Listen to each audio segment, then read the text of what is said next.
Reuben spent many minutes scanning the whole town, walking in random directions and feeling hopeless. Things had begun to wind down now, and even the crowd in the town centre had begun to break itself up. He wandered now through one of the parks on the edges of the town, thinking he would never find her, but by a phenomenal piece of luck he actually did. Leaning against a wall, she was throwing chunks of bread at the ducks in the pond before her. There were no streetlights here, though the road next to the pond was still fairly busy. The sun was beginning to dip, and the park was growing dark. By the time Reuben reached her, she had already seen him. "I can't believe I actually found you." "I can't believe you were even stupid enough to try," she retorted. Rian threw the last piece of bread and turned on her heel, storming away. "Hey, wait, where are you going?" Reuben called after her.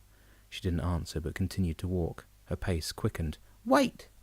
Reuben ran to catch up. "Leave me alone." "Hey, don't be like that. I just want to talk to you." "Talk to this," she said, pausing only briefly and giving him the finger. Reuben hesitated. "Well, there's no need for that." He ran to catch up with her again. "Why are you being like this?" Reuben demanded. "I just want to talk." "Yeah, well, I don't." Growing increasingly more irritated, he struggled to keep up with her now, almost jogging. "Listen, I understand if you're upset and confused. It's not an easy thing." She stopped, swinging her head towards him in a sarcastic gesture. "Oh, I'm sure you know everything," she continued her marching pace. "Okay, you're annoyed, I get that. You don't have to talk, just listen, okay? We Guardians should stick together." "Guardians?" she laughed, tutting. "I'm perfectly fine on my own, and don't use that word. You're lonely. That's okay, you can stick with us. My brother is a Guardian as well. Like I said, our kind should stick together." Rian stopped again, confronting him. "Stop talking like I'm a different species," she shouted. "You know I didn't mean it like that. I don't need anybody." She made to walk away.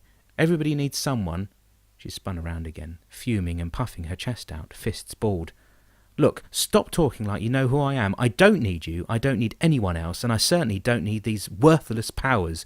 You think it's so great being a Guardian, then you do it on your own." She shoved him back as hard as she could. The car running along the road had no time to stop, and Reuben had no time to protect himself. The vehicle steamed right into him, screeching its wheels to a halt. Sterilized to a sickening degree, the hospital smelt of disinfectant and emptiness. Its hallways and floor were white and bland, with bored-looking nurses at the desk. Lucas made his inquiries to a lady sitting at her computer. She was pleasant, but stiff in her words, pointing him in the right direction. Lucas took the lift. It was painfully slow. Lucas tried his best to compose himself as he moved through the building of sickness, keeping his head straight and not looking either side of him. He heard snoring, crying, and moaning. He was made to wash his hands before entering the next room. The push device on the wall extracted a tiny squirt of some strange soap that required no water. He was reluctant to touch it, though did so anyway. The room Reuben was in was large, with 4 beds on one side and 4 on the other. Many were occupied, most of which were elderly. Lucas felt apprehensive as he approached Reuben, who lifted his head as he came closer. A few of the other people around had visitors also. Lucas glanced at the bland design of a clock on the wall. 8:15 p.m. "Visiting hours end at past," Lucas told him. "I've only got 15 minutes. "I'm just glad you came," Reuben smiled. Reuben was sitting up in his bed, pillows stuffed behind him to prop him up. He looked in bad shape. He was bruising on one side of his face, under his eye and on his cheek and all over his left shoulder. His left arm was in a cast up past his elbow, and he had heavy bandages around his head. "Don't be stupid," replied Lucas. "Of course I came. I mean, during visiting hours, they wouldn't let you in otherwise. Do you think I'd let a bunch of pansy nurses and doctors stop me from seeing my brother?" Reuben smiled gratefully at him. He could always count on his brother. Lucas had always been there for him, no matter what. Lucas sat on the edge of the bed, watching his brother closely. "How do you feel?" "Bloody awful." Reuben pushed himself higher up on the bed. "They think I broke a rib, and my wrist is broken. But I don't know why they cast it all the way up to where it is." He touched his cheek tenderly, then his bandaged head. "I've got a concussion. They've given me some drugs that make me throw up, and they said I was lucky not to break my leg too." "What happened?" Lucas asked. "A girl pushed me into the road." Lucas diverted his attention. "This bed isn't very comfortable, is it?" "What are you going to do?" Reuben asked. "I'm going to find her, tonight." Reuben didn't ask why. "Here," Lucas said, taking something out of his pocket. "I got you this." He handed Reuben a partially squashed, stone-cold pasty. "Thanks. What is it?" "It's called a tin miner's. It's like a normal pasty, but it's got dessert on one end. It's apple. Miners apparently used to take it down when they worked. It's like a whole meal in one. Meat at one end and dessert on the other. Or at least that's what the pitcher in the shop told me." "What did you get for yourself?" "Nothing," Lucas shrugged. "But you've hardly eaten today," Reuben protested. "And you haven't eaten anything at all," Lucas replied. Reuben nodded. "Thanks for bringing me this. I'd offer you something from here, but all the food just tastes like air. Sorry." "Don't worry, I'd rather go hungry than eat from this place," Lucas sighed. "Do you know when you'll be out?" "Hopefully tomorrow.